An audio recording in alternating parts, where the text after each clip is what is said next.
Olá, boa noite. Boa noite. Encontro histórico no Vaticano. Papa Francisco recebe patriarca da Igreja Copta Ortodoxa do Egito. Pontífice nomeia novo bispo para a diocese de Quixadá, no interior do Ceará. Consumidores de 370 municípios paulistas pagarão 10% a mais na conta de água. Julgamento de ações do Marco Civil da Internet tem data marcada. Senado aprova projeto que regulamenta a prática desportiva no país. Pesquisa revela que 6 em cada 10 brasileiros sonham ter o próprio negócio. Estudantes desenvolvem aplicativo para auxiliar comunicação de surdos. Conquista para a Canção Nova de Roma. Site dedicado à evangelização de brasileiros e italianos ganha nova identidade visual. E a trajetória de Franz de Castro Roswart. Advogado paulista foi declarado venerável pelo Papa Francisco. Esta é a TV da Inspiração Católica Canção Nova. Está no ar o Canção Nova Notícias. A serviço da vida e da esperança.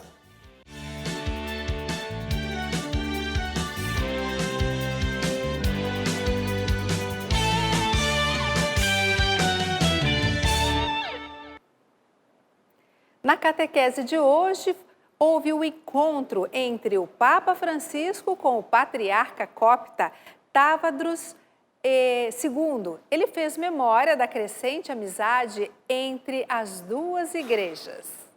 A amizade copta católica é celebrada todo dia 10 de maio. O Papa Francisco convidou o patriarca da Igreja Copta Ortodoxa do Egito, Távadros II, para a catequese semanal com os fiéis que visitam o Vaticano.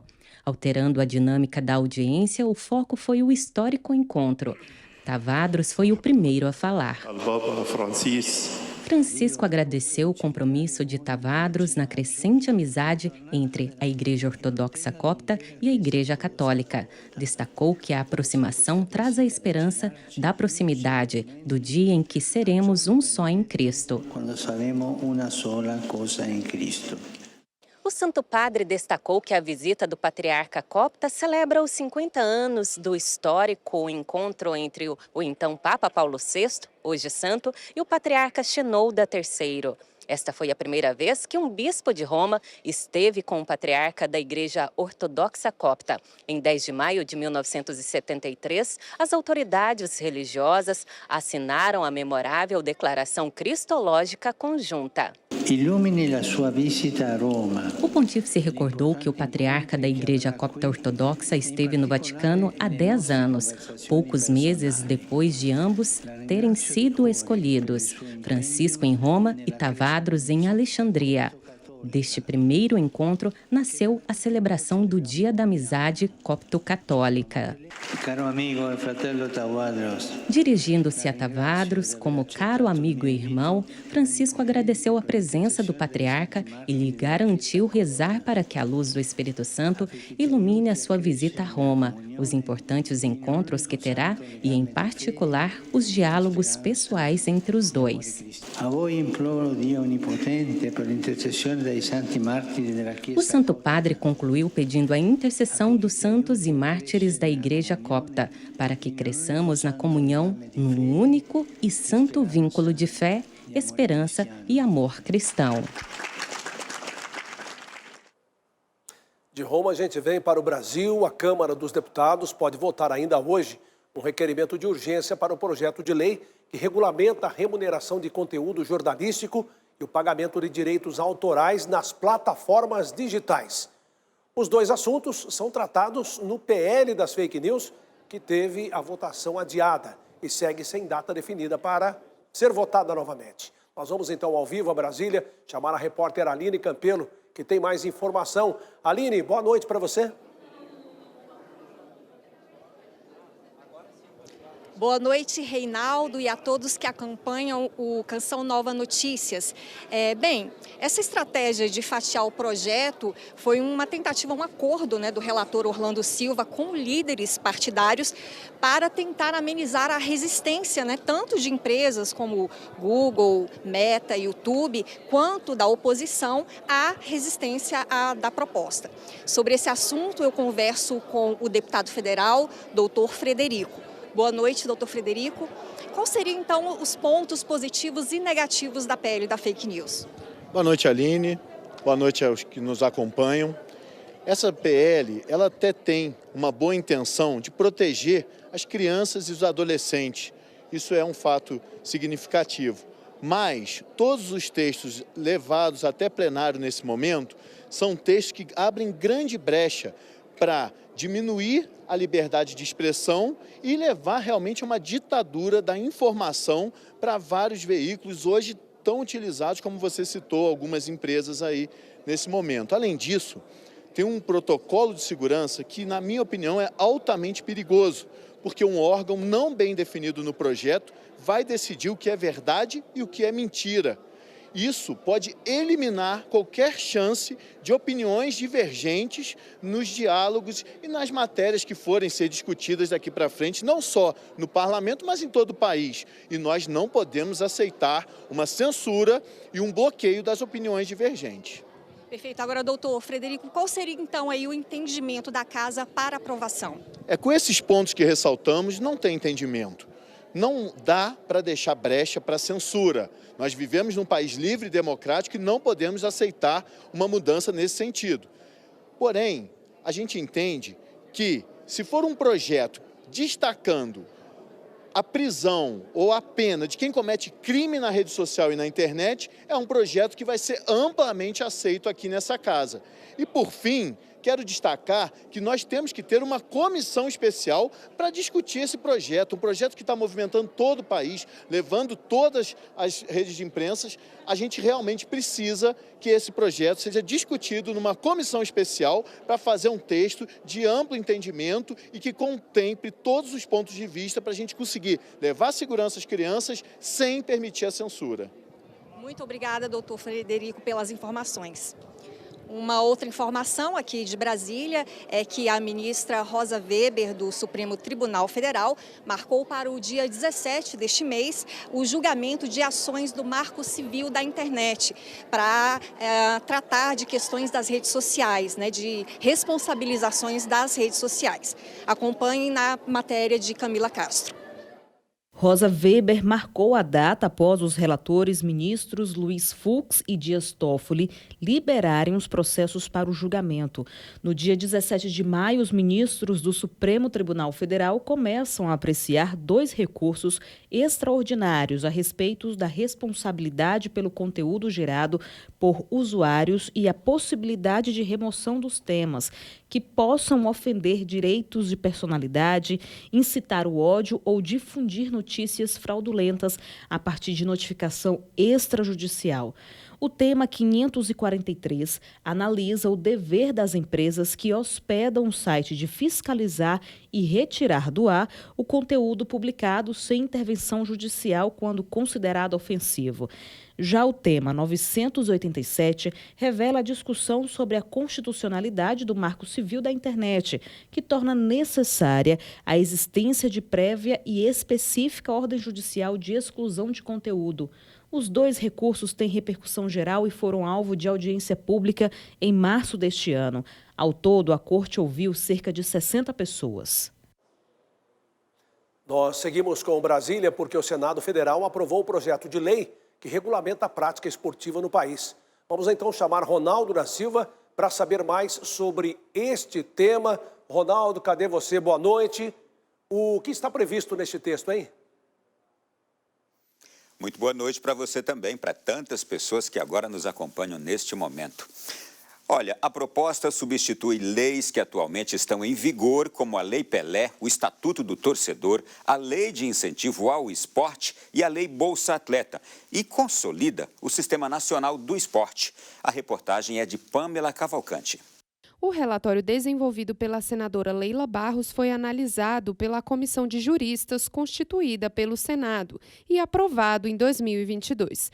Logo em seguida, a Câmara também validou o projeto no formato de um texto alternativo, com diversas sugestões. Os senadores analisaram as mudanças e aprovaram o texto. Hoje nós estamos dando um passo enorme para o esporte feminino do nosso país. Um dos pontos mais discutidos no plenário foi a inclusão de ações contra condutas discriminatórias por parte de torcidas organizadas. Se a ação acontecer, o grupo poderá ser impedido de comparecer aos eventos esportivos por até 5 anos. O senador Magno Malta apoiou Carlos Portinho, que pediu a retirada dos termos racismo, xenofobia, homofobia e transfobia do projeto. Até porque o texto traz, criminalizando o racismo, destaco que racismo já é crime na Constituição, seria chover no molhado, xenofobia, a homofobia e o sexismo. O presidente do Senado, Rodrigo Pacheco, comemorou a aprovação. Segundo o parlamentar, este é um ato histórico. Hoje, de fato, é um dia histórico em que se concretiza no Senado Federal e no Congresso Nacional a Lei Geral do Esporte, que será levada à sanção do senhor presidente da República. Parabenizo pelo trabalho, a sua missão está cumprida nesse tema, há outras missões a serem cumpridas que Vossa Excelência se desincumbe tão bem em defesa do Distrito Federal, em defesa do esporte, em defesa do Brasil. Termina hoje o prazo para receber a restituição do imposto de renda no primeiro lote. O contribuinte que tiver imposto a pagar também deve enviar a declaração até às 23 horas e 59 minutos de hoje. Os primeiros valores serão pagos em 31 de maio. Já o segundo lote de restituição está marcado para o dia 30 de junho. A Receita Federal explica que o pagamento é feito com base nas prioridades legais como idosos, pessoas com deficiência ou doença grave e quem tem o magistério como maior fonte de renda. Agora o assunto é festa. A Canção Nova de Brasília prepara um evento de grande porte com a presença do Frei Gilson nos dias 20 e 21 de maio para celebrar o aniversário da missão no coração do Brasil. Os ingressos são limitados. O padre Roger Luiz explica melhor sobre essa linda festa que está sendo preparada. Estamos na expectativa dos 22 anos da Missão Canção Nova aqui em Brasília. E ao meu lado tenho aqui o responsável de missão e um dos pregadores do encontro, porque teremos também a presença do Frei Gilson, mas agora conversa comigo e vai nos trazer qual a expectativa, não é? E como tudo já está se dando para o aniversário da Missão Canção Nova aqui de Brasília. Padre Roger Luiz, bem-vindo. Olha só, nós estamos organizando um grande evento. Frei Gilson estará presente conosco. Frei passou por uma cirurgia, mas graças a Deus ele manteve a nossa agenda aqui dos 22 anos da missão e vamos viver esse momento no pavilhão do Parque da Cidade, um lugar espaçoso onde cabe muita gente. Então estamos organizando um evento lindo, não é? Com a presença de toda a comunidade Canção Nova. Um tema mariano, o poderoso fez em mim maravilhas e santo é o seu nome. E para as pessoas participarem pelo Simpla. Então, se você quer se cadastrar, quer participar conosco, então é pelo Simpla, você entra nessa plataforma e faz lá o seu cadastro, adquire os seus ingressos, tudo isso porque é um evento grande, nós precisamos ter controle, até mesmo para receber bem todas as pessoas que estarão conosco, porque o que nós queremos é louvar, bendizer e exaltar o nome daquele que é santo e que tem feito maravilhas na Canção Nova em Brasília. Então, os dias 20 e 21 de maio, né, você pode já fazer a sua inscrição através da plataforma simpla.com.br, né, pelo site ou também pelo aplicativo. Padre, então, deixa aí o seu convite para aqueles que ainda não fizeram a sua inscrição, poderem também, assim, já fazê-lo. O evento é para você, celebrar junto conosco Canção Nova. Então, quero convidar você a estar conosco, faz aí a sua inscrição, adquira o seu ingresso e venha com muita alegria celebrar os 22 anos da missão da Canção Nova aqui na capital de todos os brasileiros, em Brasília. E chegou a hora de fazer conexão com São Paulo, porque Sidnei Fernandes tem detalhes sobre o aumento da conta de água de moradores da capital paulista e de outras cidades. É isso mesmo, Sidnei? Boa noite. É sim, viu, Adriana? O reajuste na conta de água atinge 370 municípios paulistas. Boa noite a vocês aí nos estúdios em Cachoeira Paulista e boa noite também a você que está sempre ligado em nosso telejornal. O reajuste de quase 10% já está valendo e vai chegar na conta de consumidores atendidos pela Sabesp, a Companhia de Saneamento Básico do Estado de São Paulo.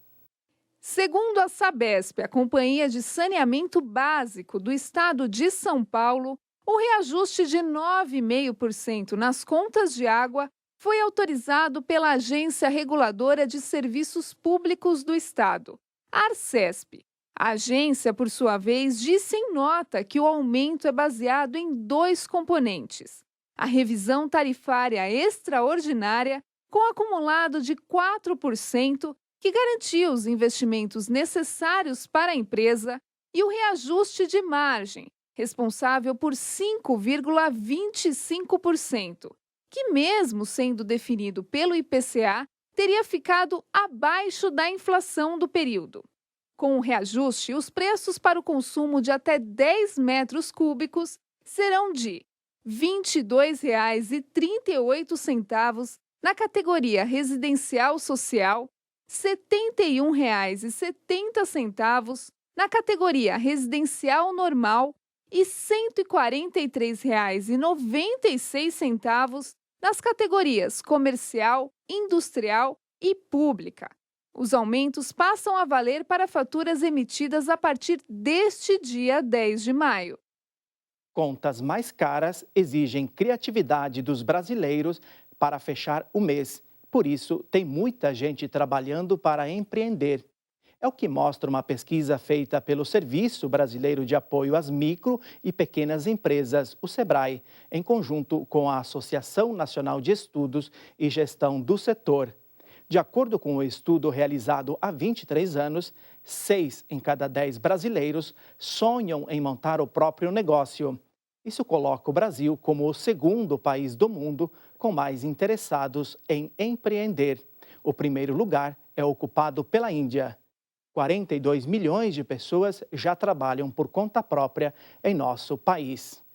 E aqui em São Paulo, 2 estudantes transformaram o sonho de empreender em realidade. Elas desenvolveram um aplicativo para auxiliar a comunicação de surdos. A iniciativa já rendeu prêmios. Luísa e Sara têm 15 anos e cursam um ensino médio técnico em administração. Em uma atividade escolar, perceberam a existência de tradução online para diferentes idiomas. Porém, o recurso não era rápido e fácil para a língua brasileira de sinais. E tem vários aplicativos que traduzem realmente português para Libras, mas não fazem essa comunicação de mão dupla, então eu consigo falar com você, mas você não consegue falar comigo. Para desenvolver o projeto, as jovens pesquisaram outros aplicativos e ouviram professores e usuários da plataforma. A gente não consegue acolher essas pessoas nas nossas falas, nos nossos livros também, conteúdos acadêmicos, então a gente quis ter essa sensibilidade de olhar para um problema e conseguir acolher essas pessoas e conseguir que elas tenham mais oportunidades, tanto no mercado de trabalho, quanto de serem independentes. Desde o início, eles têm a ideia, eles trazem para a gente e nós vamos questionando essas ideias e direcionando o caminho. Segundo o IBGE, cerca de 10 milhões de pessoas possuem algum tipo de deficiência auditiva no Brasil, mas destes, só 22% sabem usar a linguagem de sinais para se comunicar. É 2 opções, a opção da câmera e a opção de texto. Então você clica na opção da câmera, se você quiser traduzir de Libras para português, ela faz o movimento e irá traduzir para português. E aí aconteceria a mesma coisa ao contrário. Você clica na parte de escrita, escreve e irá traduzir em Libras. Com o projeto Me Traduz, as estudantes conquistaram o 2º lugar na competição de empreendedorismo estadual do SENAC. A gente foi conseguindo aprender muito durante o processo, não só sobre o projeto, mas sobre a gente, e conseguir encaminhar isso, e conseguir chegar lá no 2º lugar pelo técnico e 1º pelo voto popular, tendo a maior votação da história do Empreenda, foi incrível. É o maior prazer que a gente pode ter como educador, é ver, e são meninas de 15 anos, o quanto elas cresceram, o quanto elas se desenvolveram durante esse projeto e como elas estão indo longe. Agora, as alunas buscam parceiros e investidores para tornar o aplicativo uma realidade, sem perder a essência. Isso foi uma coisa que a gente sempre prezou desde o começo, então não adianta eu fazer um aplicativo que ajude essas pessoas se elas não vão conseguir pagar ou elas não vão conseguir ter acesso a essa tecnologia, mas ao mesmo tempo não oferecer uma tecnologia que seja gratuita, mas que a gente não consiga aprimorá-la e não torná-la mais acessível.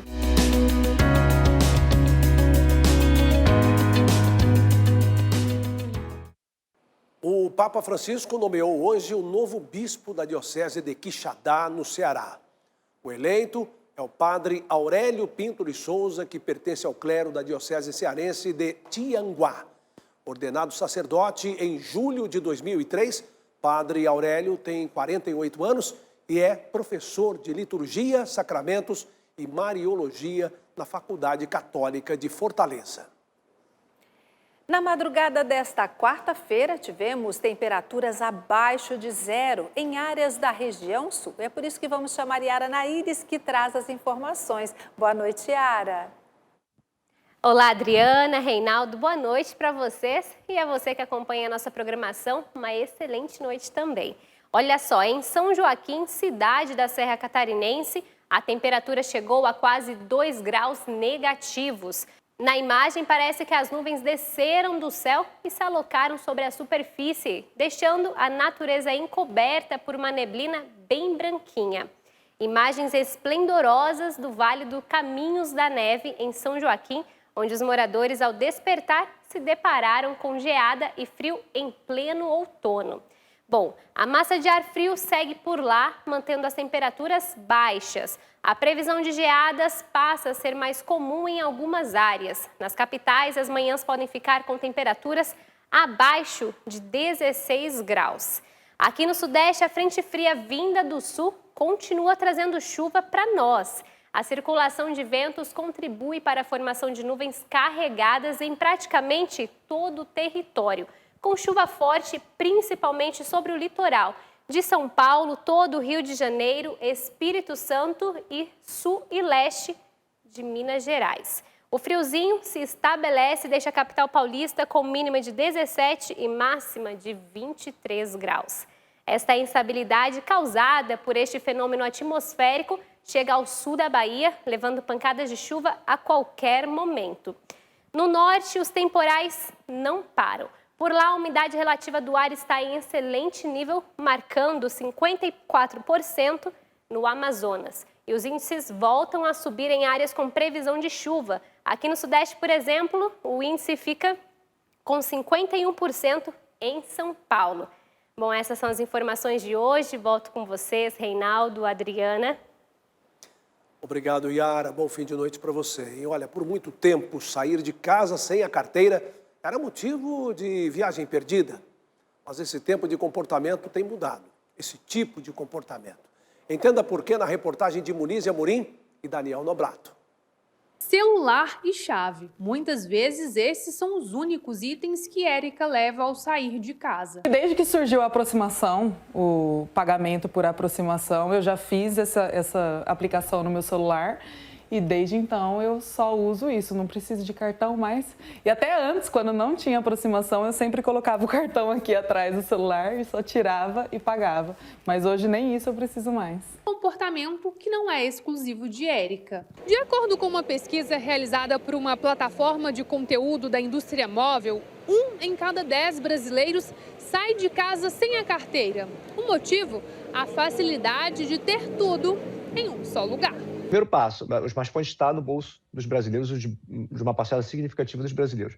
Um outro fator importante para a gente chegar a esse ponto foi uma série de mudanças regulatórias no setor financeiro, a maioria delas tomada pelo Banco Central, que permitiu, primeiro, o aumento da competição nesse setor, com o surgimento de chamados neobancos, bancos digitais, e mais recentemente, o lançamento do Pix, sem dúvida. Ainda segundo o levantamento, o smartphone é o recurso mais utilizado para pagamentos na opinião de 26% dos brasileiros. Tendência que deve aumentar nos próximos anos. Essa proporção sobe para 36% quando a gente analisa o grupo de 16 a 29 anos de idade. E isso é mais um indício de que a tendência é aumentar, porque são os mais jovens que estão usando mais. Só que tanta informação concentrada em um equipamento exige cuidado redobrado. A primeira coisa a se fazer é ativar no seu aparelho o sistema de dupla verificação.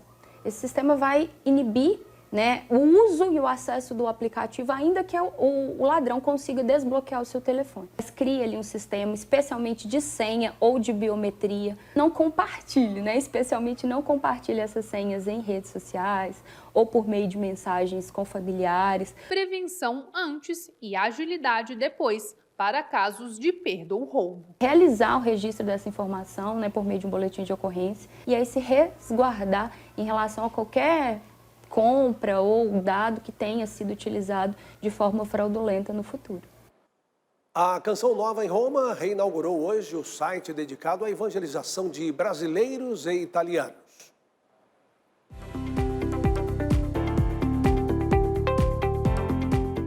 O site da Canção Nova em Roma ganhou uma nova identidade visual. O site existe desde 2006 e ele passou por algumas transformações, era um blog, era um site. E hoje nós temos aí, podemos contemplar um novo nome, né? Comunità Canto Nuovo, algo que comunica diretamente com os italianos e ele vem com um layout novo, um banner novo, carrossel novo, página nova, vídeos novos, pessoas que estão juntando-se a nós para fazer essa missão acontecer aqui diretamente para os italianos. Além do grupo de oração e outras atividades pastorais, a página é uma importante ferramenta de evangelização no continente europeu. O conteúdo é bem abrangente em diversas áreas. A pessoa pode, de fato, consultar e usufruir de diversos conteúdos que estão aqui disponíveis para os italianos para aprimorar a sua fé, aprimorar o seu conhecimento sobre a igreja, também viver esse aprofundamento de oração com tudo isso que está disponível no site para os italianos em língua italiana.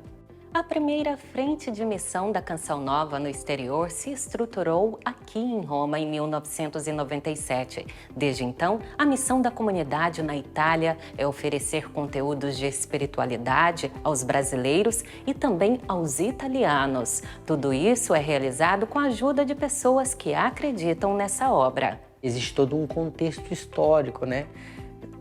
Não somente o hoje, mas os que passaram. É claro, não posso deixar de salientar todo o empenho e dedicação às minhas irmãs que hoje aqui estão na missão por estar saindo esse novo site. E quanto ao sócio, eu quero agradecer imensamente, porque tudo isso é possível devido à sua contribuição.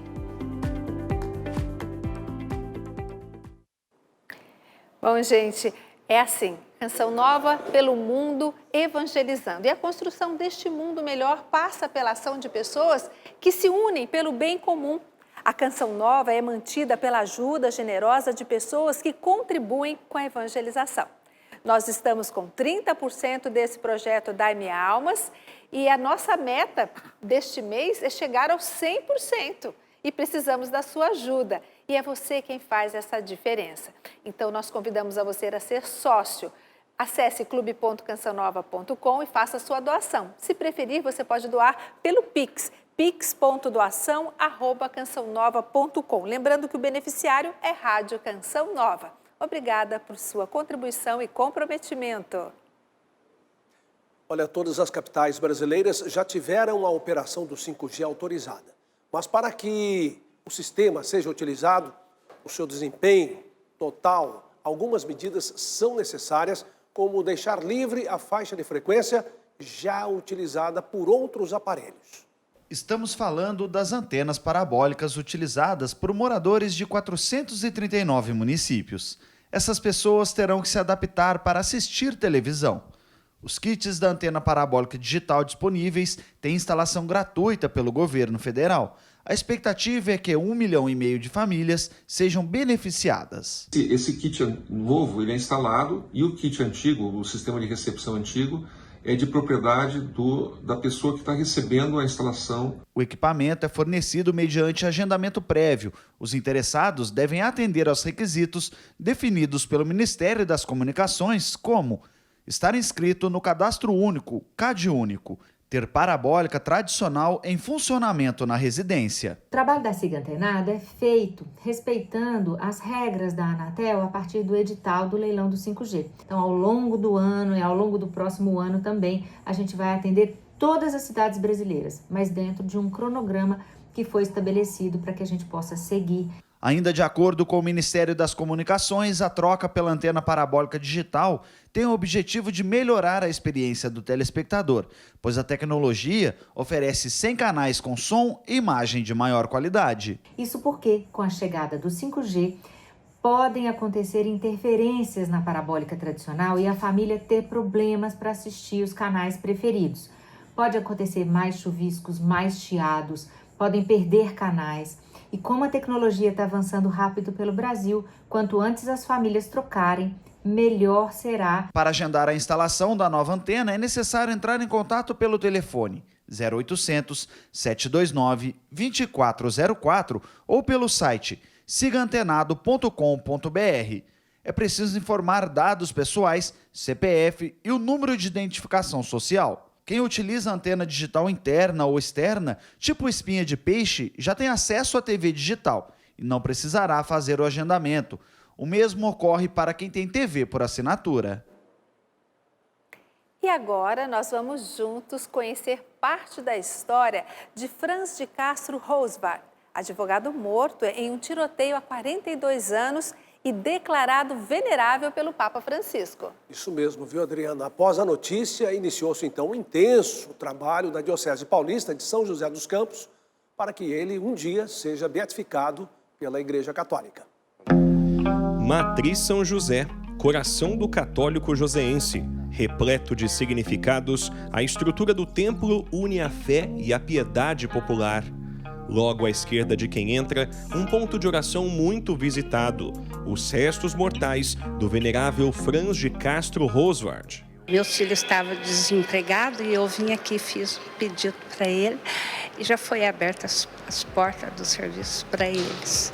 Franz de Castro nasceu em 1942, na cidade de Barra do Piraí, interior do Rio de Janeiro. Advogado, iniciou sua carreira em 1968. 5 anos depois, encontrou sua vocação, servir e trabalhar com os encarcerados por meio de uma associação de assistência aos condenados. D. José Antônio do Couto assumiu a diocese de Taubaté nessa época e, como um primeiro gesto, ele queria crismar uns presos e faltava um catequista. E ele se dispôs a ser o catequista dos presos. E fui com ele algumas vezes na catequese aos presos. Em 1981, Franz morreu em um tiroteio em Jacareí, interior paulista, enquanto intermediava negociações entre detentos e policiais.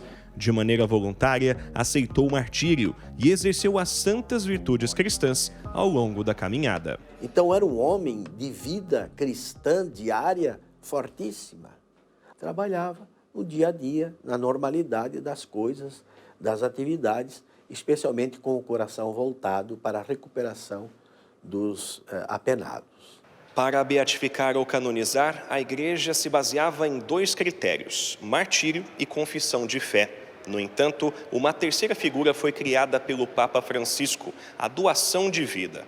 Quando soube da história de Franz, o pontífice determinou que ele seria o primeiro venerável classificado desta maneira. Nós estaremos incentivando a 2 pessoas para que motivem todo dia 14 de cada mês para rezarem nas missas essa oração pedindo a beatificação do venerável Franz de Castro Roswart.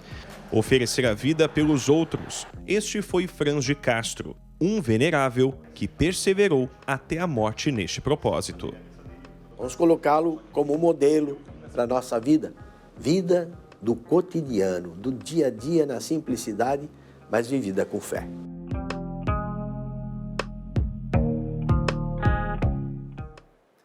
E assim a gente encerra a edição de hoje do Canção Nova Notícias.